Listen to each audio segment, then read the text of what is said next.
Hello and welcome to Mentors Capital. As a platform, we at Mentors Capital aim to further student aspirations. We do this by giving practical insights around program selection, college evaluation, the admission process review, and much, much more.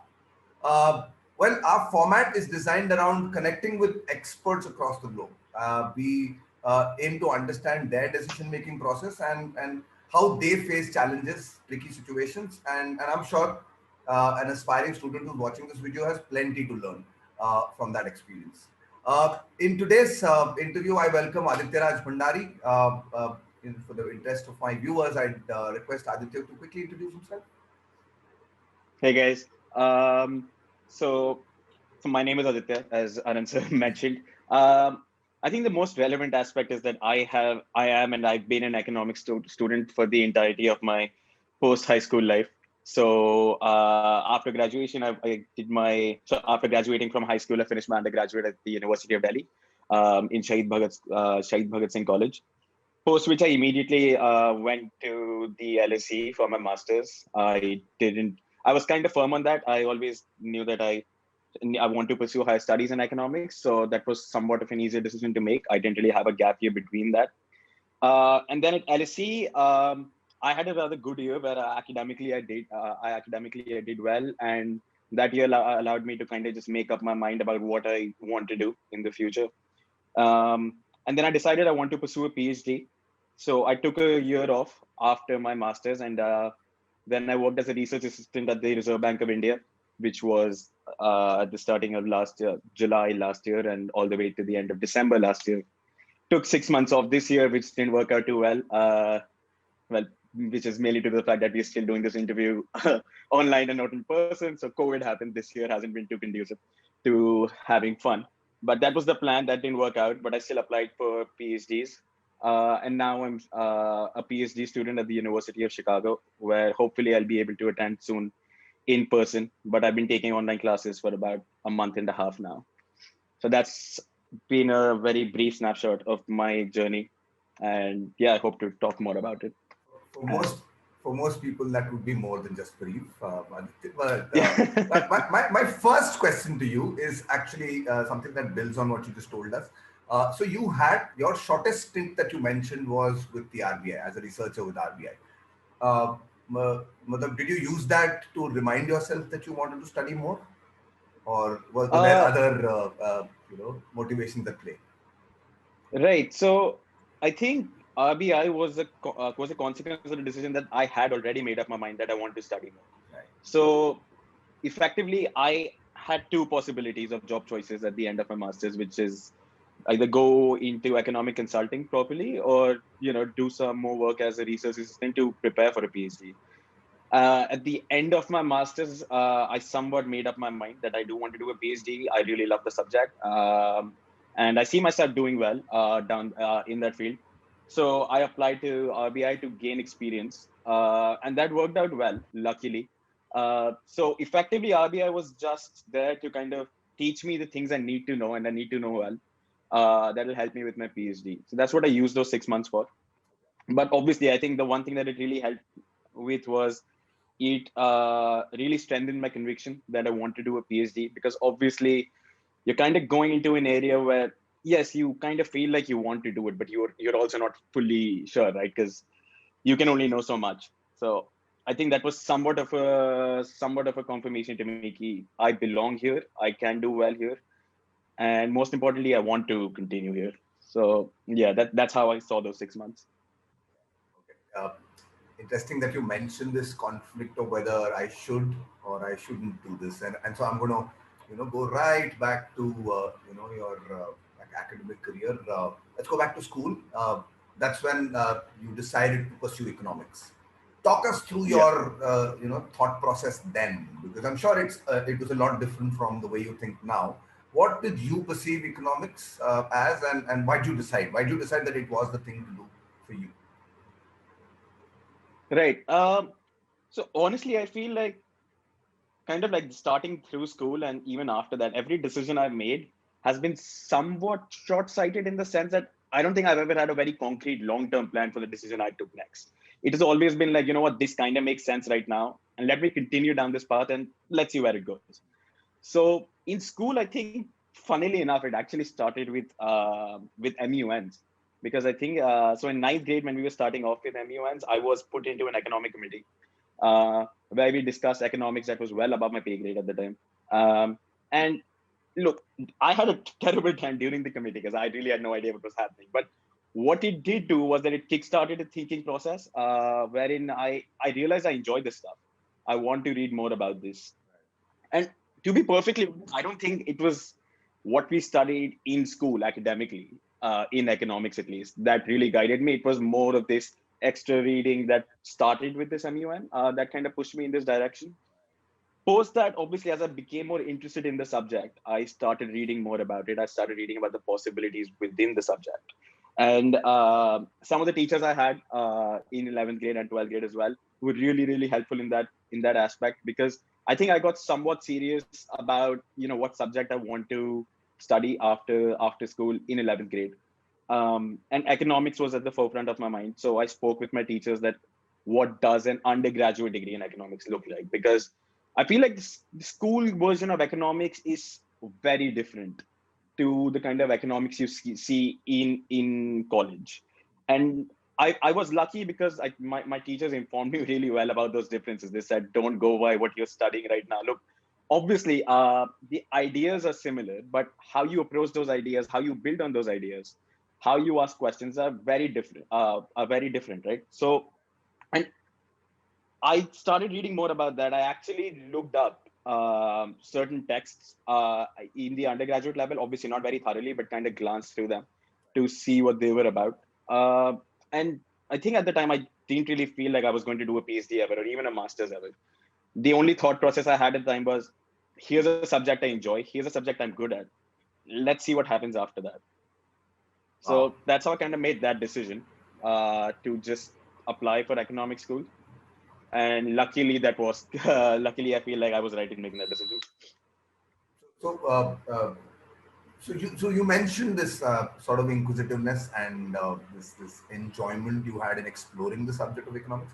Was there ever any conflict with any other field at any point in your life? Maybe early on, because clearly after LSE, I don't think there is cause for any confusion. um so I don't think I really was conflicted during school, um because it's like one of those things. I didn't really have serious aspirations before ninth grade. You know, like what I mean, like before ninth grade, you're not really thinking about what do I seriously want to do. You have very have very half-baked ideas about what life might look like, but you don't really care. It's only after that I got serious. So luckily I never was conflicted during school. During college, however, I think the first year and a half, I wasn't sure if I want to pursue a career down the specific economics track, which is, so the major point of diversion would have been finance. So that was one thing I kept kind of asking myself, I think, on a frequent enough basis, that if I want to pursue a career in economics, or do I see myself diverting to finance? So something that helped was at the end of my first year, I did an internship as an investment banking intern in New Delhi at JL Ledder Financials.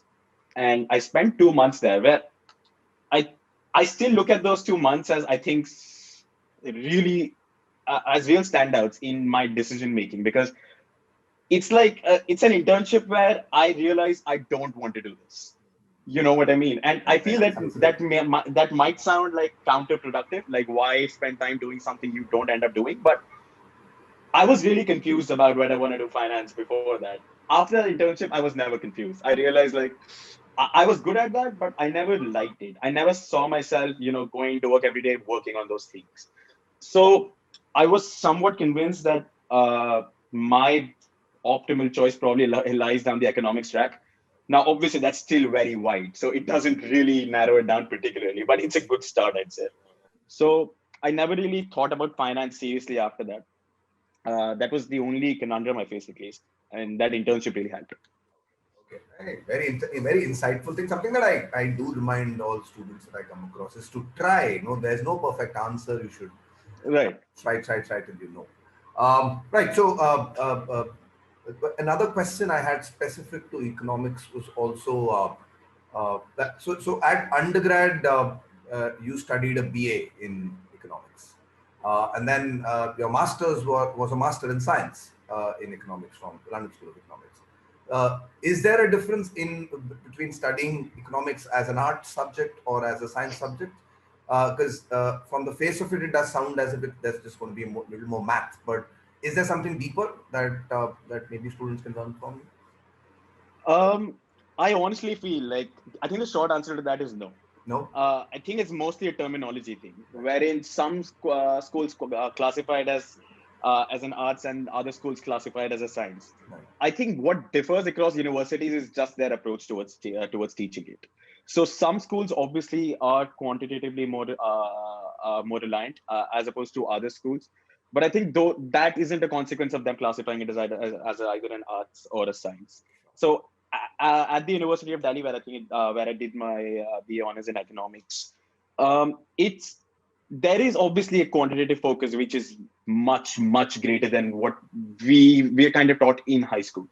Because I think in high school people get this idea of economics that math is kind of there, but it's not a deal breaker if you're not very good at it. You'll be fine even if you don't.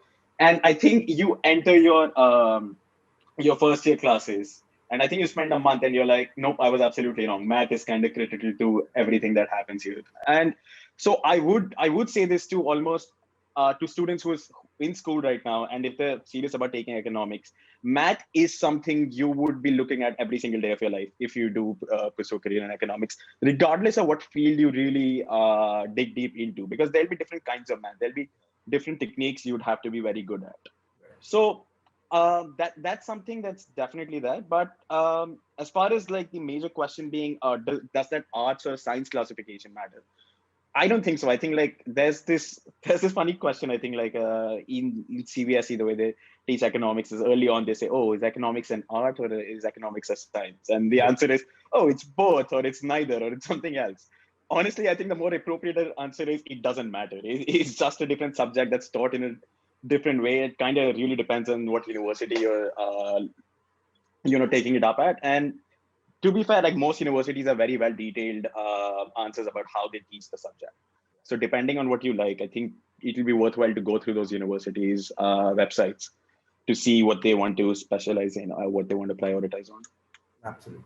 All right. So let's take you. Let's talk about your decision to study masters. So here you are. You've completed your undergrad from Bhagat Singh, and you're looking to apply, right? Have you decided the course that you want to apply for? Was that specifically only masters in economics? Were there other options you considered? And what schools did you look to apply? Where all did you apply? Right. So, well, again, the short answer is no. I was never really confused about what course I want to apply for.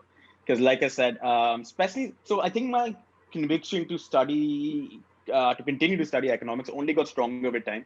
Right. So I think my conviction in the beginning of my third year was way stronger than my conviction at the beginning of my second year. So I think it's one of those things where the more I studied it, the more I enjoyed it, and the more confident I got. So the courses I applied to were the M.Sc. in economics course at LSE, obviously at UCL, which is the University College in London, and then the MA economics course in Columbia at Columbia University in New York City.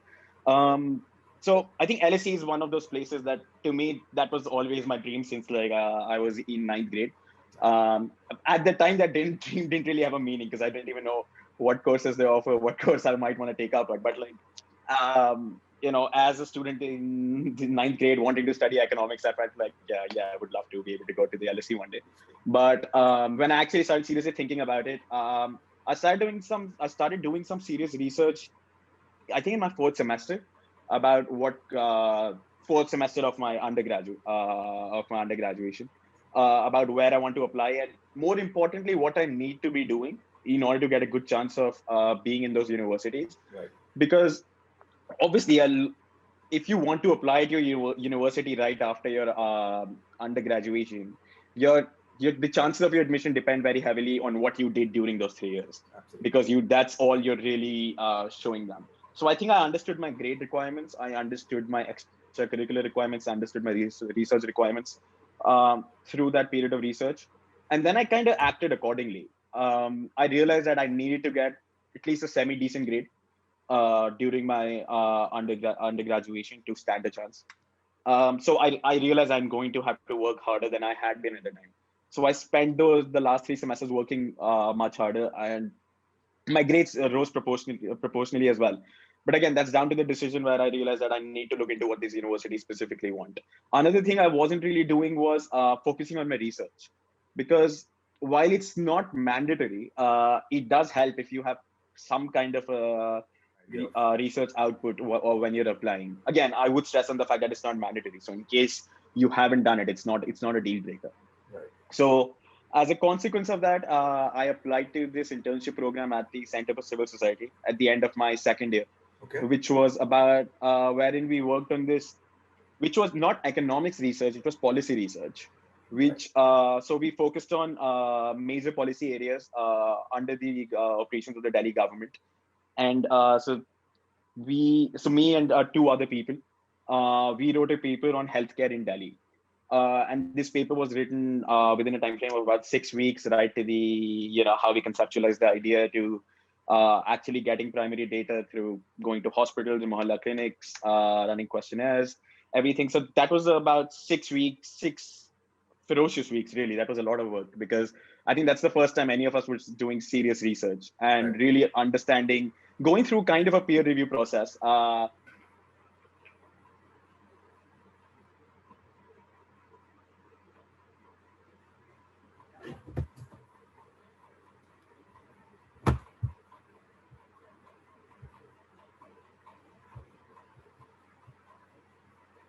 I think that's where my research output came from. At the end of that, I realized now the only thing, my extracurriculars have always been decent. So the things I focused on were primarily, at least, debating, and there was this society in my college called Inactus, which is the social entrepreneurship organization, for which I was a vice president during my second year. So those were primarily my extracurricular outlets. My so I think LSE requires you to have, at least if you're applying from DU, I can specifically say, I'm not sure about other universities. They prefer if you have a CGPA of about 8, at least 8, when you graduate. So I finished above that because I picked up on that fact sooner rather than later. Right. Um, so I applied to all these universities I think towards the end of my 5th semester, so beginning of my third year, because I need to start at the end of my undergraduation. So obviously I couldn't wait to graduate before I applied. And So I was and by then, how long had it been since you've planned this out? Maybe a year before that is when you I started. had been planning for about, yeah, I had been planning since before my internship at CCS, right? So at really towards the end of the third semester, I had started planning at least. Obviously, it wasn't very active planning in that I hadn't really Sure. prepared applications or anything, Sure. but Sure. I'd obviously realized that I am going to be applying. Sure. So there were things I needed to take care of, the GRE being one of the more important ones. Yes.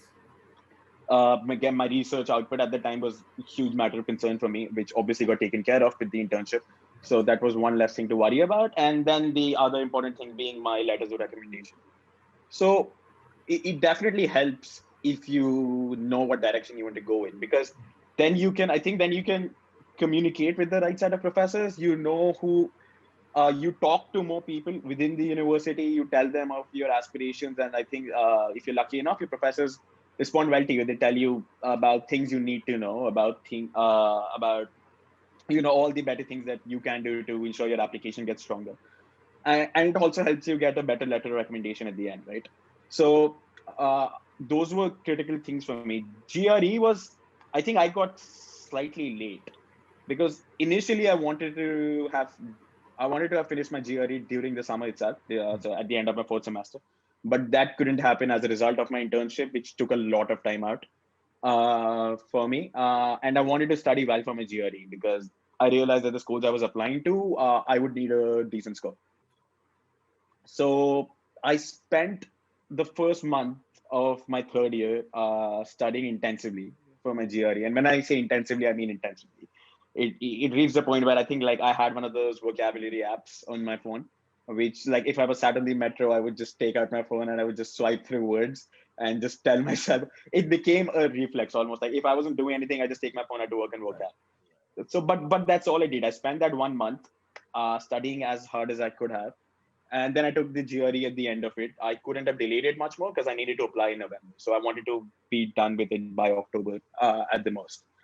So I got 168 in my quant in the GRE, and I got a 160 in my verbal. So I think it's not the kind of score that like that sets the world ablaze, obviously, but it's the kind of score that ensures you don't get eliminated through on the basis of your GREs. So at the very least, you have your foot in the door. So I got my GRE done. I finished my applications in November. I applied to LSE, Columbia, UCL, and I'm not sure if those were the three schools that I applied to. Yeah. So I heard back positively from Columbia and LSE, but not from UCL. Okay.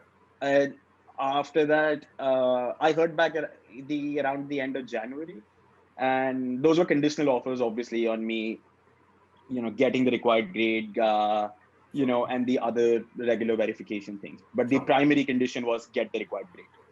So, which again, like at that point, my grade was high enough for me to be confident enough that I won't screw it up from here. But so I think initially, at least, the conundrum then for me was if I should go to Columbia or LSE. But so I think the key thing to note there was that Columbia's program was relatively new. They had only started their MA economics program, I think I could be wrong, but it's close to around 2015 or 2016. So it wasn't very reputed or old. Obviously, Columbia is very reputed, but the program not as much. On the other hand, LSE, it kind of had a very good track record of their course, which has been going on for north of 100 years. So at the end of it, it really was an easy choice. And like I said, it was kind of my dream to always go to the LSE. So at that point, I was quite happy to make that choice. And things worked out, and I graduated, went to the LSE after that. Wow, that was a fascinating journey, as detailed as it can be. I I quite understand how you. I think you make a very nice case for a student who's listening in, and on how much detail there is to plan. I mean, I'm sure that journey needs to be managed, and you did a damn good job of it. Thanks. I think like one thing I would say is that I don't think, because like I've spoken to a lot of friends who I think like the decision to apply comes very late sometimes, wherein sometimes it's a hasty decision that comes very close to deadlines. And if you're an excellent student who's done a lot of things right, that's not a problem because you would generally meet all these set of requirements you need to. Sure. But sometimes you run into the trap where you want to apply right now, but the things you should have done to get a higher probability of getting accepted, you may not have done until that. And that's not because you chose to make bad decisions. It's just because you didn't know, right? So I think it's very important to just kind of get a head start. Like to plan, it's important to research what these universities need. Like a different set of universities need very different things. The grade requirement would be very different. What the research requirements would be very different. The extracurricular requirements would be very different. You could be doing some things really well, but it may not be compatible with what the university wants. And in that case, it's like you put in all that work, but it's not very useful for you. So I think, I cannot stress enough on the importance of, just researching on what university you want to go to and what they like. That makes sense. And I particularly like the fact that you said in most cases it's not because you didn't want to or that you didn't want to do something, but you just didn't know. And exactly, it comes back to that whole scientific approach. If you try, and then you realize what you're good at. And I think that process of trial and error helps you identify what all you could be doing. Yeah? Fair enough. All right. Now that you've very nicely told us about your journey for masters. My next question would be: now that you've done your masters in economics, I mean, there's a chance that you say to yourself, "Hey, I've done enough of studying. Why don't I go and apply all that I've learned?" Right? Because that's the classic question that you ask yourself: do I want to study economics, get into research, or do I apply this? And make the big bucks. Like you said, finance a confusion for you at some pretty early on in your career. But how does one make sense of it? This research versus application of economics, in case somebody is already interested in the subject. Um, so to be perfectly honest, it's a decision I struggled with for the better part of a year when I was in London. Because when I went to London, I think, funnily enough, I think I'd somewhat made up my mind that I don't want to do a PhD when I graduate. I Okay. want to apply for jobs and at the very least, work a couple of years and then maybe make a decision, but definitely not Wow. immediately after graduation. So Wow. Okay. I think over the year, speaking to professors, um, just studying in more depth the subject I've loved, it really helped make me a different decision and a decision I was obviously comfortable with at the end. So as far as the applications are concerned, I think one of the main careers you're looking at is economic consultancy. Obviously, I don't mean to narrow down to just that. There are plenty other things you could also do with it, but economic consulting is pretty big, and especially if you don't want to go down the academic route. So you don't want to, let's say, go into academia. You don't want to go into policy research. So within the corporate world, I think consulting is up there. I think so. I applied to a number of consultancies in the first half of the year. At least it's one of those things where I felt if I thought differently towards the end of the year, at least I'll be covered because I'd have applied. Right. But I think speaking to professors, I think most of the professors told me that I would be good in academia. I'd be good if I did pursue a PhD. And also, I think I realized that I did want to study more. Honestly, I don't think I never really thought about money, at least in that sense, where money always kind of felt secondary to me. The first question was really, what do I want to do? What is it something, or how do I feel about these things? And at least over the year, when you're in university, you get well exposed to the life of a university, and um, so during that year, at least, I felt that so with consulting, the thing for me was that I would I wouldn't get to work on a lot of my own ideas, at least. In the sense that if I have a bunch of different ideas within macroeconomics, which is something I intend to specialize in, I wouldn't always get the opportunity to directly work on those ideas. Now, on the other hand, if I do pursue research and a career in academia, for largely at least, I'll be somewhat in charge of the things I want to study and I choose to study. I think that was somewhat major for me. Another thing was I did enjoy research because, like I said, during the when I did my internship at the CCS, I really enjoyed that. Even if it wasn't economics, I enjoyed the process of research. I enjoyed getting some of my well formulated opinions through the process of that research out there, and just learn better and learn more things. So I think I went in knowing that I like research. It was one of those things. Do I see myself pursuing a career in it? And I think through my year at the LSE, I kind of realized that yes, academically I do belong there. Academically, I can I can keep pace with maybe more advanced and more more technical versions of the subject. Do I like research? Yes. And and then another key thing that a lot of professors would tell you about being a PhD and being a researcher in economics is that you need to have a lot of patience, right? Because a lot of times it's not you're just working on your ideas and you're working on the paper and things are not working well, and sometimes it takes a long time, and you hit an impasse and you've reached an impasse and you may not be making progress. So it's about how you persevere through those things. Right. And I think over the year I just kind of went through situations that allowed me to understand that I'd be decent at that. And it's like if I started here with my interest in consultancy being here and my interest in PhD here at the start of the year, it just kind of went like this through the year.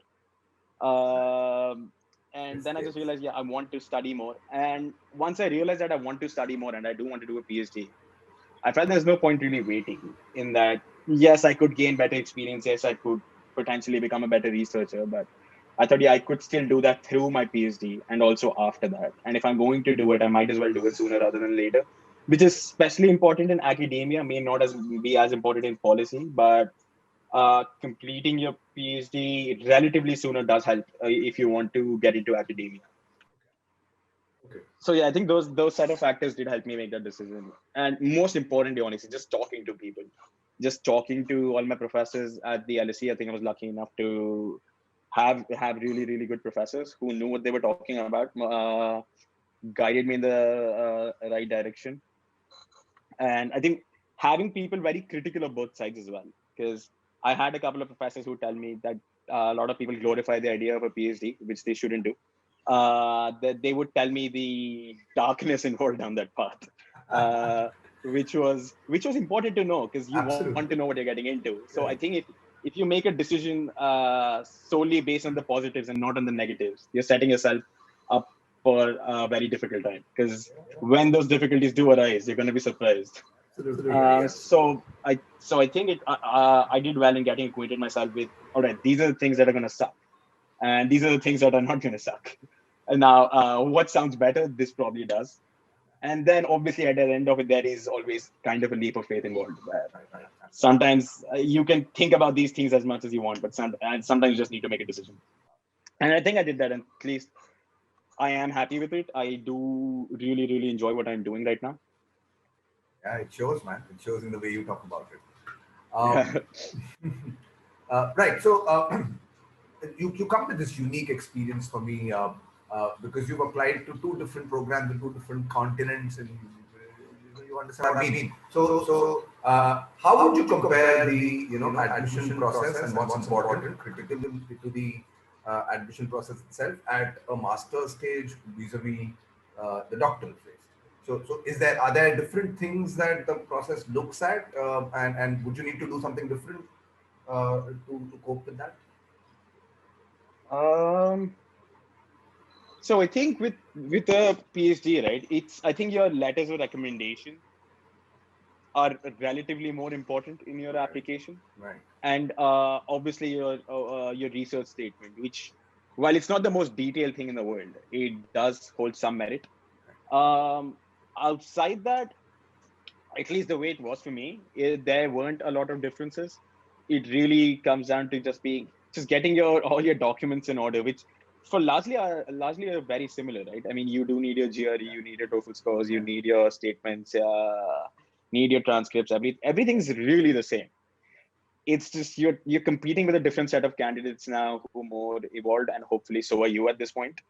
So there aren't as significant differences. It's just priorities somewhat change through those times. So I kept hearing this a lot during my PhD application, that what matters most are your letters of recommendation. Now, again, I have never been on an admission committee, so I have no clue if that's true or not. But it does make intuitive sense to me that those would matter, because um, yeah, in a PhD, you're talking about bringing somebody on board for 6 years. So you do want to be able to hear from somebody who knows what they're talking about and how well they can vouch for a candidate. So I worked harder on my letters of recommendation for my PhD applications. So I think that was the one major difference. The statements was, again, the statements were not similar, but I don't think their importance varies as much. In that, at least all the programs I applied to, most of them do not require separate statements, but research and personal statements. It's just one document where you integrate your personal statement and your research statement. So, and most universities require just about like 1,000 words. You can only talk about so much in 1,000 words, which is again similar to your master's application. It's just you focus more time, maybe. Again, that's not a rule of thumb, but on an average, you spend more time talking about your personal things in that master's statement compared to your PhD application statement, where you do talk more about your research. Do you mind telling us what your research topic is for doctorate? Yeah. So I don't have a research topipic yet. Is again the very short I'm, answer here. I'm I starting just to like your short answers already. yeah. So idea is that at least when you're applying, you don't really need to know what you're going to be writing about, right? Right. It's like a 5 or a 6 year journey where I think most people only realize what they want to write about is it's in their fourth year or it's in their fifth year. So you kind of build the tools to better understand things. What I really enjoy is macroeconomics. And so I'm fascinated by different things within the subject. So right now I'm very fascinated about the possibility about having negative policy interest rates, Hmm. which is something I think that's becoming increasingly more relevant, especially within the context of Absolutely. the recession as a result of COVID. Because Absolutely. most central banks around the world, they're now toying with the idea that if they're very close to the zero lower bounds, which is on the monetary policy rates, can they go negative? And if they do go negative, how would the semantics of that work out? What are the likely effects? So it's still a relatively nascent area within macroeconomics. A lot of very interesting work has been done already. But the reason I'm interested is because, again, I think it's very relevant right now. It's relatively unexplored. And C, I think it's just quite interesting because of the set of questions it poses. And sometimes the answers seem counterintuitive in that generally, very briefly going through some of the ideas, generally people feel that obviously you lower policy interest rates, you can have expansionary effects in the economy and you want to revive the economy. So you want to push interest rates down as much as you can. And when you hit zero, the question you intuitively ask is, oh, why don't I push this down further? Yes, absolutely. So sure, that should be expansionary enough. But there's been work done theoretically to show that may not necessarily be expansionary because it may negatively affect banks' profitability. So instead of actually helping them, raise lending and raise economic activity within the economy, it might actually hurt them. It might depress their profits, and it might actually reduce economic activity. So again, there is a lack of empirical work on that because we don't have a lot of countries Absolutely. experimenting with negative interest rates, and that's the one big problem with macroeconomics. You can't really set up experiments like you can do in microeconomics. You Micro. can't really ask some countries to just impose negative policy rates and see what happens. That wouldn't be great. So yeah, that's why I'm interested. Again, I'm not committed to the idea. I'm not sure if I will be writing something within this field, but that's something I am reading about right now. Oh wow, that was a fascinating topic in itself. I think we can go on and on that Yeah, itself. yeah, All right, so this was I mean we've had a serious enough conversation. I think it's time now to quickly sort of shake things up a little. I have a rapid fire round planned. okay, I'm going to shoot some informal questions at you through great, your journey, and maybe you could tell us the first thing that pops in your mind. okay. Yeah. All right. So, favorite spot on campus? We'll Uh, talk about w- London. Yeah, we'll have to talk about yeah, LSE. okay. So that there was this pub on campus called George. George. So yeah, there was this pub. There were like three pubs on campus. So this was the pub that we frequented the most, and it just kind of became the highlight of the year because at the end of a lot of lectures, at the end of long study hours, you just end up going there, To the bar. just having just having fun conversations with people, just get your mind off of the things that you have been you were being challenged by about 5 minutes back. And then the fun part was everybody returns back to the libraries right after the short session at the pub. So yeah, it was quite fascinating. Fascinating. Absolutely. I mean, I was going to ask you what's your favorite activity in your college, and I guess I got to get an answer to that with Yeah, in the story. yeah. Okay. Okay. How about a favorite spot in London um or any other I would city that yeah, comes to your mind?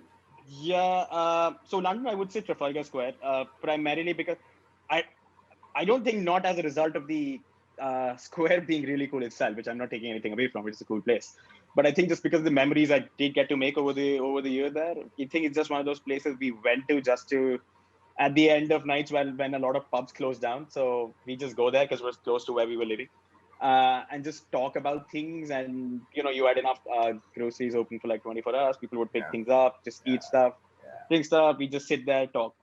So that I think it's the memories I associate with that place that stand out more than the place itself. But yeah, I do hold that positively. That's, so yeah, I think that's a place that immediately pops out.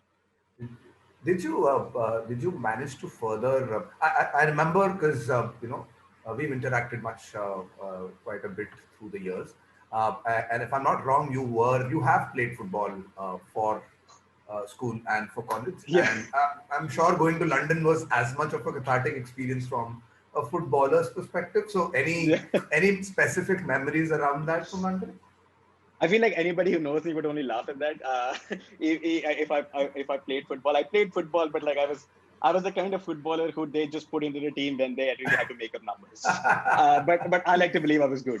Absolutely, don't we But all? so I couldn't really play a lot, at least when I was in London, or even when I was here in Delhi towards the end. But I did go to which were incredible experiences. So I do love watching football. So I Absolutely. went to a Premier League game at the Wembley Stadium between Tottenham and Everton, which was an incredible experience.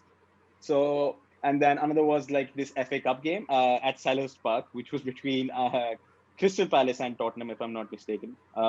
Yeah, it was. And the best part about that game was that since the stadium isn't as mainstream as a Wembley or as a Stamford Bridge or as an Emirates, the prices are significantly lower. So I think a really good friend of mine got gifted tickets on a birthday, and so we decided to go together. And our seats were like in the second row, so we could literally hear managers shouting instructions at the players, just Wow. and barking orders.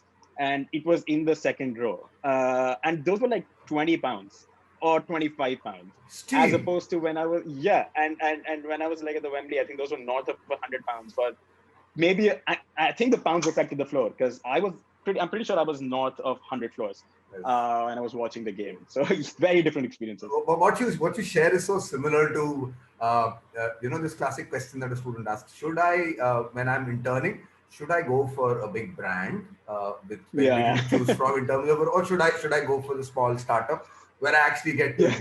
create a lot Yeah, of you get to impact? do And that's more. Yeah. a very interesting pattern in that. I think that's a difficult question, honestly. All right. Back to the rapid fire. If given the option, which country would you relocate your master's or your PhD college, university? Uh, Where do you think you would have studied? uh, I'd I'd hate to not say the US because that's where I will be for the next 6 years. But I don't. But I won't say the US. I think I'll say the UK. Because I I don't know a lot of countries outside the UK, US, and India because that's where I've been really.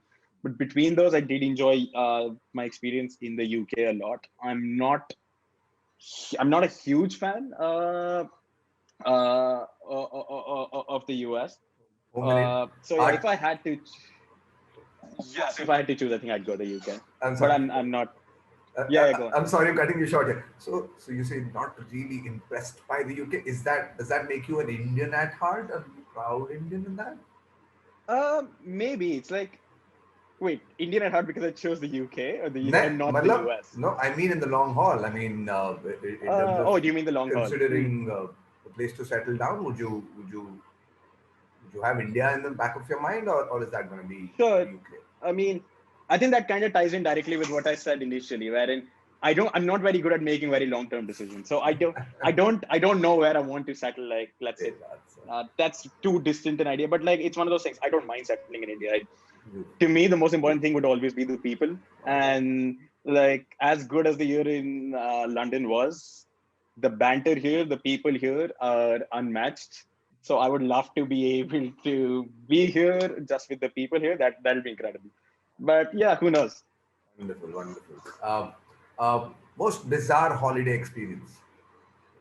Uh, so so there was this time. I think during the second year of my undergraduation, me and about four or five friends from school, we decided to go to Rishikesh, and it was a very last minute planned kind of a trip. Our budgets were very tight, so we chose an organizing company that wasn't very well reputed because it gave us relatively favorable costs. And we are like, screw it. What's the worst that could happen? And cut to day 2 of the trip, and we realized what's the worst that could happen. So we were about to go rafting, and we were uphill. We decided to obviously since we were going rafting, we took all of our clothes off. I mean, we had our shorts on. We just had our flip flops on. Some of the people, and we trekked down to go to the spot where the rafting was about to begin. And we came back, and the idea was we go back up and we see the bus there, and we come back to Delhi. The issue was that our bus was not there when we went back up. And so now here we are the group was about 25 or 30 people, the five of us. We are soaking. It's about 40 degrees. None of us have clothes on. None of us have wallets. None of us have phones because we were expecting to find them in the bus, and the bus is gone.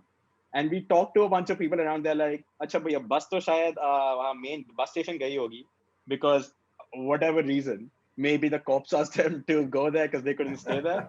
Who knows? But we have no idea. So we decided to walk around 8 or 9 kilometers in one unknown direction. Wow. And like I said, it's can't be stressed enough the fact that a lot of people didn't have flip-flops on. So they're walking barefoot and they have no shirts on. We just have shorts and we are dripping and it's really hot. And we're getting these very awkward stares from the people around. Like, why is this group of 30 semi-naked people walking? And it's the closest I feel I've come to feeling like a homeless person. It wasn't great. We used barter to get food. One of my friends had a cigarette with him, and since we didn't have any money, we had to, and we were famished. We asked somebody if they could trade their packet of biscuits for that cigarette.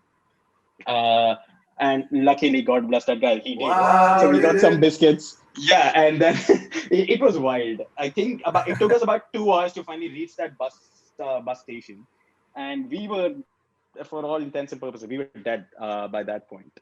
We really had to go to the washroom, but the public washrooms required you to pay 1 rupee, right? And we didn't have anything, so we just stormed the washroom. We're like, screw it, man, we don't care. I'm not paying you a rupee to be able to relieve myself. So we went. I think we waited about 20-25 minutes more there, and the bus came after we did. So I had no clue what they were doing. And Oh, wow. yeah, that was mad. Bizarre. I think it's an experience I would never forget, and I think that will ensure that I never underpay for an adventure trip ever again. Now I know what can go wrong. I think the most bizarre part of it was the fact that you still can't explain what did happen about the bus. Yeah, I mean, because the bus was still like, हाँ भैया उन्होंने हमें बोला था जाने को, like तो आप यहाँ क्यों नहीं आए? They're like, पता नहीं, हमें लगा आप कहीं और मिलोगे. I'm like, हम कहीं और क्यों मिलेंगे? Like, it's not like we had this conversation about where we could meet. Fabulous. The obvious place was the bus stop. Yeah. Fabulous. Funniest or most embarrassing moment of your academic career? Most funny. Funniest moment of my academic career. Preferably from London. So I think that's something that, I mean, I'm not sure if this is the funniest, but this does kind of spring up immediately. So one of my friends in London, so we needed to, so near the deadline date for our dissertations, obviously every one of us was quite panicked because we needed to finish our work and submit it. One of my friends hadn't really started until like 4 or 5 days before the deadline. And as a consequence of that, I think they literally spent, and I kid you not, I think 3 straight days in the library. And when I say 3 straight days, I mean they didn't go back home at all. They were in the library through the night, through the morning, through the entire time. Wow. And I think it reached a point where I think the first day when I went to the library, yes, I saw this person there. Second day when I went there, I noticed that they may have the same set of clothes on that they did the previous day. Obviously, I didn't know they were here through the night, but I didn't really say anything. I'm like, hoga. Like, what do I know? Whatever. Third day it happened again. And now I'm just curious. I'm like, bro, what's up? Are you okay? Like, how is it that I see you every single day, a bit more disorganized than the previous day?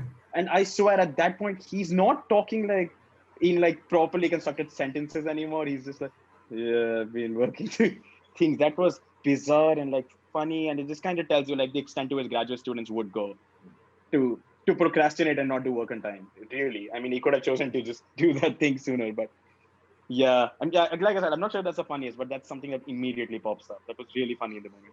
Wonderful. When most people I speak to who've done their masters outside India, and I ask them, you're going to a foreign city, different culture, so much to travel, so much to see. Without fail, everybody tells me they didn't find time to travel. So what was your experience what has your experience been like, and the most preferred travel destination out of London for you? Yeah, I wouldn't break that streak. I had no time to travel. No, it was really hard because through the year, like I felt like I could go around the UK because that doesn't require an extra visa. But I couldn't really, as an Indian, you realize the biggest thing you struggle with outside India is the fact that you need to have a visa to go everywhere else. Yeah. Compared to a lot of my friends who are EU nationals or who are American nationals or Canadian nationals, they don't need visas. So if they, let's say, we suddenly have a weekend that's suddenly free, they can make an impromptu trip to Paris. Like, yeah, it's just 2 hours away from London, but I can't do that. I don't have a visa. I need to plan ahead like 2 months, have an itinerary, book tickets and everything. And honestly, like, especially if you're doing a master's, you can't really ever look at the future 2 months from now and say, ye weekend khali hoga. You can barely say that for the next week. So the best you can know is कि आज से 2 दिन में, yeah, I might have time, but that's not enough to go outside the UK. I I didn't really travel a lot even within the UK, at least through the year. I only traveled a lot around the UK once my final exams were done. So the places I went to were Edinburgh, Cardiff, Bath, Bristol, Brighton, and another city whose name I'm blanking on. But yeah, if I had to choose one, Not yeah, if up I the had to choose one city, Highlands. Not up the yeah. So Highlands. so when we went to Edinburgh, we did take a bus ride all the way to the Loch Ness and beyond. Okay. And so yeah, we did get to experience at least a semblance of the Highlands. We didn't spend time there in that. We were mostly in the bus, and we spent a couple of hours there, just near this little motel. But honestly, I think if I had to choose one, it would be Edinburgh. Edinburgh was breathtakingly beautiful, and it's just the architectural style there. Yeah, it's the coolest looking McDonald's I've ever seen in my entire life. Because the McDonald's was literally, I think, like it looked like a castle, right?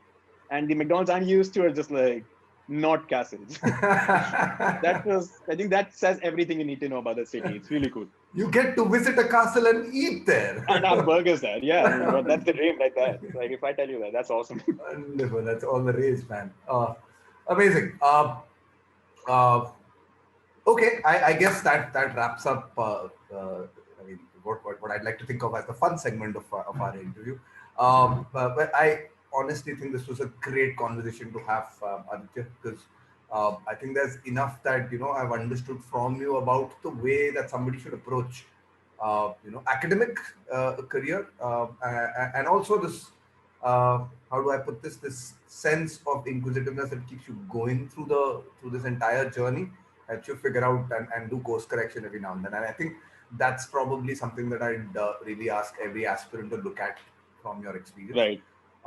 Any closing comments? Anything that you'd like to remind somebody to do if they're planning to apply for a master's or a PhD abroad? Um, Honestly, like just plan ahead. I know I've said this before, but end of the day, like nothing's more important than kind of figuring things out for yourself, in the sense that, for example, like places like the MIT, Oxford, Harvard, they're not the best places for every single student. Yeah. Which sometimes I think people here kind of confuse those places to be the end game for every single student. That's not necessarily the case, right? You kind of have to figure out, what do you want to do? How much work do you want to put in? How much fun do you want to be able to have through your college life? Because I can promise you that you won't have as much fun doing non-academic stuff at Harvard as you would in a university that's academically less intense. And the point being that I know I've met a lot of people that kind of pressurize themselves with these aspirations that I want to be at a Harvard, I want to be at an Oxford, but they don't want to put in the work for that. And that's totally fine. Like you choose that. You choose the amount of work you want to put in. But then apply to places accordingly, have aspirations accordingly. Like none of those places are relatively worse or better. You kind of choose what's the best place for you. And when you do make the choice, yes, commit to it. But don't let rankings kind of decide, like, yes, that's the number one, that's the fixed number one for every single student that will ever apply. No, just kind of figure that thing out for yourself and plan ahead. Because you could be doing a lot of things well, but none of those would matter if the university you're applying to doesn't care about.